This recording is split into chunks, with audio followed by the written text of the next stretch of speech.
guys and welcome to Lisa Loves.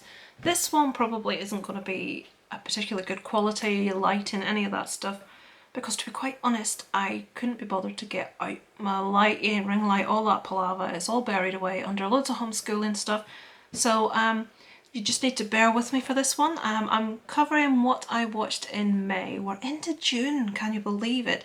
Even the height, look, the height is completely off in this, so I'm having to sort of like bend down. So let's get kicked off with the 1st of June. No, the 1st of May. I don't know what day it is, never mind what month it is. 1st of June, 1st of May, Dangerous Lies. I think this one was on Netflix. This is a problem with watching lots of movies, you forget what you're watching. A lady looks after this older gentleman who unexpectedly passes away, and she finds herself and her husband as, her partner as heir to his estate. This one's actually okay. It's full of tropes though. It's like a thriller sort of thing. It passes the time. It's not amazing. You've seen this story loads of times before. I'd say it's okay. I wouldn't say it's amazing. I'd say if you were at a rough or like a loose end, maybe give it a go. On the 2nd I watched Fury. Let me remember. Also known as Get In. Oh yes, I enjoyed this one actually. I think this one was French. This is about a gentleman and his wife who go on holiday with their son in a like motorhome, and they let their babysitter and her partner basically stay in the house because they're looking for somewhere else to live. They're having a bit of a rough time of it. But when they come back, the babysitter and her husband will not leave the house. So they're trying to get their house back in. The law's not going in their way whatsoever. And we turn from a drama, from a thriller, into quite a horrific movie, with them trying to basically get their home back, and things go way too far. I really enjoyed this. I thought it was refreshing, it was different, and as is so often the case, a lot of foreign movies, it will get overlooked because a lot of people don't do subtitles, which is a real shame. I gave that 3 out of 5, which is probably unfair. I probably should have given that 3.5. It occurred to me I had a movie sitting to watch for a while called Furies, and with having watched Fury I thought, oh well, I'll give this a go and see what it's like. Fans of the old slasher genre will love this. I quite enjoyed this myself. I don't want to go into too much detail, but this is a story about a lot of beauties who have been captured and released in a forest, and there are a number of beasts who have to try and track them down and kill them. There's a bit more to it, which I won't go into. Loads of special effects, practical special effects, which all horror fans much prefer to the old CGI. I enjoyed it. I thought it was good. It's a very brain dead movie. It's not like the movie Brain Dead, but it's something you don't need to think about. It's just old-fashioned slasher, just gore. But it's decent. I quite enjoyed it, so I would recommend The Furies. I think this one's going to sneak under. A lot of people may miss out on this one, which is a shame because I do think it deserves a bit more recognition than it's getting at the moment. Okay, so that's The Furies, and I give that one a 3 out of... You will find out I should be known as Lisa 3.5 or 3 out of 5 loves. This is really giving me creak in my shoulder now. I should try and reposition this camera. Okay, so I've repositioned. I can sit upright again with you. There's maybe a bit too much at the top of the screen, but who cares? So on the 8th, Guillotine Presence. This is, to my memory, a Spanish movie about a young girl that's growing up. This is not a spoiler, it does say this in the synopsis of the movie if you were to buy the DVD on the back of the case. Her mother passes away when she's a baby, and she buys her 18 gifts, one for each year on her birthday, sort of from age 1 to age 18. And this is a story about this girl growing up, receiving the gifts, and just her mental state and how she's coping with things. Things do get a little bit, supernatural's the wrong word, but a little bit outside of the norm in places. I love this movie. They just have a way of conveying a real like depth of emotion and love, and I think if we tried to do it in British movies, and even to an extent in American movies, it comes across as really trite and just overly sentimental and just ugh. But Spanish movies just seem to be able to do this beautifully, and it's beautiful how they do it. And I did cry at this movie, I will admit. I just thought it was beautiful. So 18 Presents. On the 9th, oh my life, I will try not, I wanted to do a full video about this. I may still if I get time. I'm not getting time at the moment, which is why I'm not doing many videos. Money Heist. If you have yet to watch Money Heist on Netflix, this is a Spanish series. There are a lot of episodes. It says at the top 4 parts, so I thought, oh, 4 episodes, that'll be quick. What it failed to sort of say was 4 seasons, so there's a lot of episodes. But having watched all 4, I wish there were more. It is the best series I have seen in such a long time. They are actually filming season 5, but it had to be put on hold due to the whole corona thing. This series bombed in Spain when it was initially released, and Netflix bought it. And it went across the world, and as more people saw it, it just got the recognition it deserved. It is incredible. I love it. There's also at the moment on Netflix Money Heist The Phenomenon, which you can see at the moment, La Casa del Papel, which means the House of Paper. I love that. So that is on Netflix. Don't watch that before you watch the series, if you're going to watch the series, because there's loads of spoilers in there. But it follows from the bombing in Spain to, as in the bombing of the series, to the gradual just love that it gets all around the world, to people turning up. They wear red boiler suits and Dali masks, Salvador Dali, and people all around the world have just taken this on and they're wearing it at football matches and demonstrations. And if you watch the show, you will know why. We've all actually purchased red boiler suits and Dali masks for Halloween already. Much as I love this series, I had to do it. So our Halloween outfits are sorted. We may not have Halloween as we normally do with all the social distancing, but I shall be dressing up anyway. But please, please, please, check out Money Heist on Netflix. You will not... It's incredible, guys. Brilliant. Fantastic. Right, I've got that over. On the same day, I watched the half of it. Right, this is a chick flick about a young girl helping another lad write love letters to someone he's in love with, but she's in love with the same person. Typical chick flick romantic sort of like palaver. It doesn't end sort of in the usual what way you would expect, but it was alright. I gave it 2.5 out of 5. If you like that kind of thing, sometimes I just want to switch my brain off, and with that I switched my brain off and it passed a couple of hours. On the 10th I watched The Postcard Killings, because, what's his real name? Jeffrey Dean Morgan, I think. Jeffrey Dean Morgan's in it, aka Negan from The Walking Dead, who I'm in love with. He's just amazing. This is a movie. Jeffrey Dean Morgan's character's daughter is murdered. Again, not a spoiler, this is not what the movie's about. This happens at the start of the movie. And he is sent... And different people are sent postcards with clues as to a body that maybe someone that's already been killed, someone that's going to be killed. And he is actually a policeman in America, but this has all happened in London. These killings are happening all over the world. And he travels to London to work with Scottish Yard. Is it Scotland Yard? Scotland Yard? Why is Scotland Yard called Scotland Yard when it's in London? Anyway.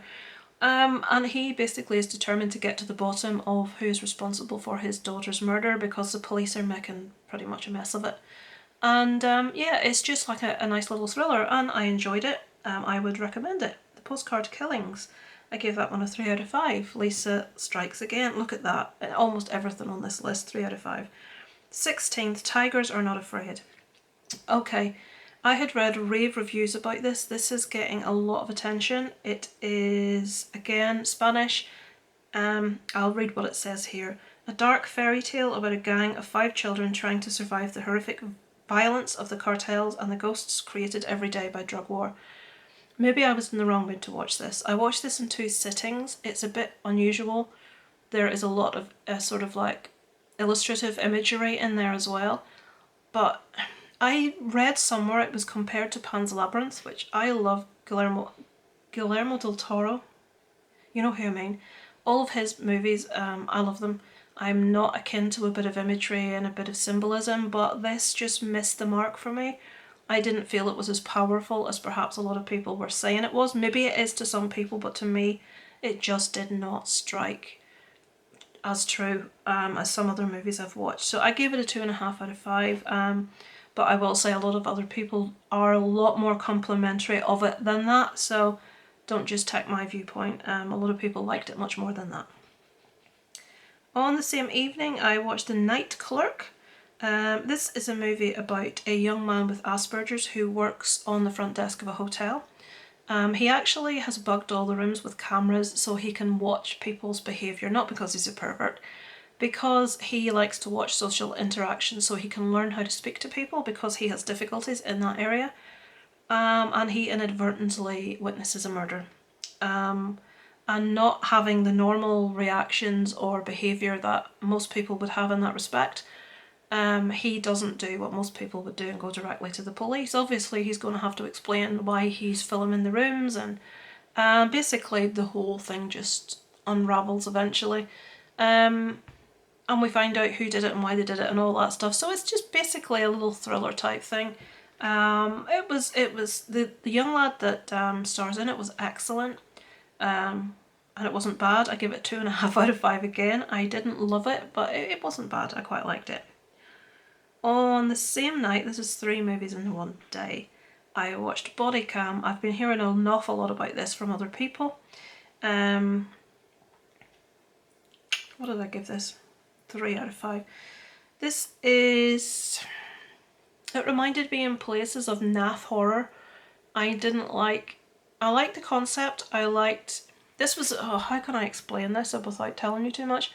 This follows a female cop and her young male sort of like partner protege, and there are a series of really horrible murders happening in the area, and no one really knows how they've happened. You know, they seem almost impossible. There's police dashcam footage that's like unexplainable, inexplicable, is that the word? And this follows this female detective trying to work out what's happening, investigating, finding out what's going on and how it's all tied together. It's in sort of an investigative thriller stroke horror. It's alright, it's quite good, but I wouldn't say it was amazing. I wouldn't say it's fantastic. It's full of too many tropes here and there. Again, I think given that I've watched Money Heist and it was so amazing, other things are coming up short at the minute for me. So Body Cam, yeah, I recommend it. Give it a watch, but you're not going to be blown away by it. On the 18th, Colour Out of Space. I've put off watching this for ages because you really need to be in the mood to watch one of those type of psychedelic Nicolas Cage freak fests. Much as I love Nicolas Cage. What's the guy called that this is based on a story by? You know, the guy that does all the weird stuff? I've forgotten what his name is. Can't remember. But there's a guy that a lot of horror movies are taken from this guy's books. So yeah, Colour Out of Space follows Nicolas Cage and his family in an area where something comes from outer space. I don't know if it's a meteor or whatever it is, something hits in his back garden and things start to go very strange. His family, him, everything. I can't tell you too much without telling you too much. But basically Nicolas Cage freak out fest. We all love Nicolas Cage when he goes crazy. He's good in this, he's good in most things. But if you don't like the old overacting Nicolas Cage being angry, etc., you probably will hate this. I'm a fan of that, I love that, so this appealed to me. Does it say anything else? It's very... It's a bit weird. If you know Mandy, the film that he was in called Mandy, it doesn't have the horror and the gore of that. It's not really a horror or gore movie. It's more thriller stroke. I think it is maybe categorised as horror, but I wouldn't say it was a horror, but that's me. A couple of little bits, yeah. But you know that weirdness that Mandy had, that sort of psychedelic weirdness and the colour palette, it's very similar in that respect. This is crap. Lisa, you're doing a really crap job this month. I'm sorry, guys. 24th, I watched The Lodge. I'm trying to remember what it's about. Ah, yes. So this is about a man and his 2 kids. Their ex-wife, his ex-wife, the children's mother, is deceased. He has a new partner, and the kids just do not want to know. They hate her, they don't even know her. They decide, and the kids really don't want to go to a cabin for, like in the middle of nowhere to celebrate Christmas. But the dad gets called away to work and leaves the kids with this girlfriend that he's going to marry, who they hate, in this cabin in the middle of nowhere. Who would do that? They would just tell work to bugger off, wouldn't they?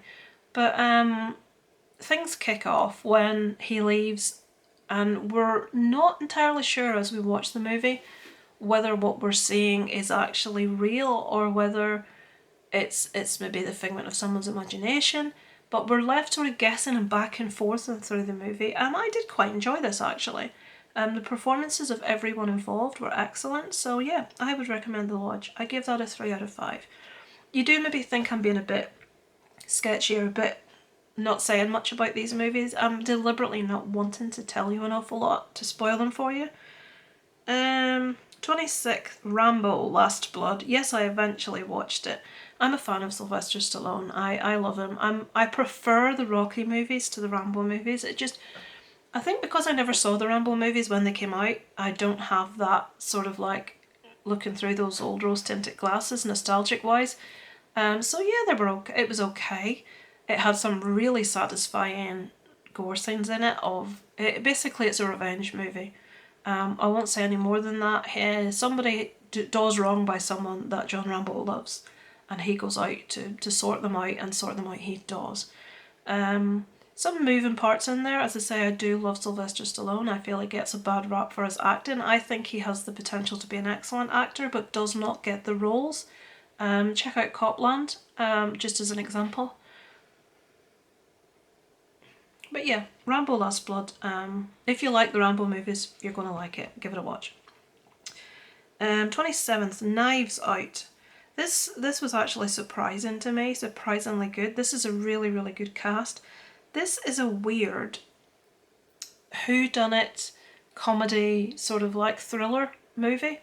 I can't say too much. It's someone dies at the start of this movie, and it's very like, you know, like Murder on the Orient Express, like, oh, let's try and work out who's done this. There's elements of that in it. I will say Daniel Craig's accent is deplorable. Why do they give people accents when there's no need for it? Just let him speak in his normal voice. He doesn't need to be American. His American accent's terrible. But renowned crime novelist Harlan Thrombey is found dead at his estate just after his 85th birthday. The inquisitive and debonair detective Benoit Blanc, Daniel Craig, is mysteriously enlisted to investigate. From Harlan's dysfunctional family to his devoted staff, Blanc sits through a web of red herrings and self-serving lies to uncover the truth behind Harlan's untimely death. I thought it was a lot better than I was expecting. I really enjoyed it. I found it quite amusing. I found it clever, and I would thoroughly recommend it. On the 29th, we're almost there, folks. The Assignment. This is on Netflix as Tomboy. If this had been done as a comedy, it would have been hilarious, but it wasn't. I can't even... Michelle Rodriguez, one of the most beautiful female actresses out there as far as I'm concerned. She is a guy in this called Frank Kitchen, and you're looking at this absolutely beautiful woman with black hair and a ponytail and a goatee beard, acting all butch, and it's funny. Basically, long story short, Sigourney Weaver plays a doctor who is rather unethical, and in order to get revenge for something that has happened, she performs again, I'm not giving you spoilers, this is the synopsis on the cover, this is a given going into it. She performs a sex change operation on Frank Kitchen and turns him into a woman. Well, the actual real Michelle Rodriguez. And obviously she's beautiful. But it's so cringy. It's like, on one hand you're thinking this is a rather serious subject that they're doing here. Like, you know, how are people that actually need that operation going to be feeling about them? Almost making light out of it or making torture out of it. But the acting is awful in places, and her trying to... And then even when she is her normal self, apart after the apparent surgery. I mean, before the surgery she had a full big massive black thick hairy chest. How they got her to look like that isn't anybody's guess, but it's cringy in places. It really is cringy. I think my recorder's switched off again. Yes, it has. So yeah, it's down here as The Assignment. On Netflix it's under Tomboy. It made me laugh. I think I wasn't meant to, and I think if they had have done it tongue-in-cheek it maybe would have been alright, but they didn't. I haven't given that a score yet. Let's give it a 2 because Michelle Rodriguez is beautiful. Maybe that's not fair. Fantasy Island I watched on the 30th. This has got a really clever idea to it, but I don't feel it wasn't executed as well as it could have been. A group of contest winners arrive at an island hotel to live out their dreams, only to find themselves trapped in nightmare scenarios. So basically, they wanted Nicolas Cage to play one of the main parts in this, but he turned it down. I think he was quite sensible. But these people go to this island, and for some unknown mythical reason, which we do find out, they can live out their heartmost desires. So it could be partying with the models, it could be my boyfriend proposed and I said no and it ruined my life, I wish I'd said yes. It could be something really serious, it could be something just banal. And we follow a group of people and their wishes and desires. We see them played out, we see how potentially dangerous this situation is, and obviously what their wishes has to end. And if they've wished for something, maybe they've gone through something once and they've wished for something, then they've had to go through it a second time. It just shows the past is the past. You need to walk on and leave it where it is. It brings up all sorts of weirdness. The people all find out they're tied together for some reason.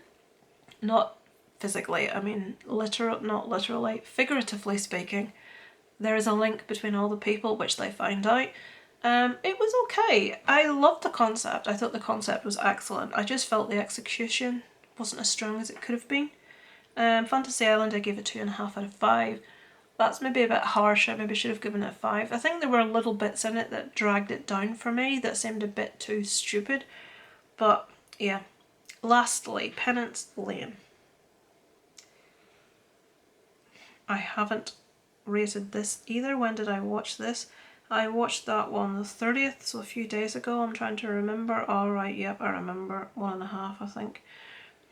It's not really worth talking about. Penance Lane. I'll read you what it said here. A hardened criminal fresh out of the joint takes a job as a handyman in a dilapidated house, but the twisted horrors he finds inside are enough to send anyone running. So why does he stay? And why are so many people drawn to Penance Lane? I watched this because Tyler Mane's in it, and I like Tyler Mane. He's been in a lot of horrors. He usually gets a job as the bulk, as the body, as the scary dude without having much to say, but obviously he was the star in this movie. And I like the idea behind it, but sometimes when horror goes a bit too far in the ways of unbelievable, it's like, oh, why did you have to make it stupid like that? You know, they make something so daft that you couldn't possibly think there's a possibility, so there's no chance of it scaring you. You're just not going to be frightened by it, and that's the case in this one. The acting performances were all fine. It was a bit predictable in places. You did see where it was going.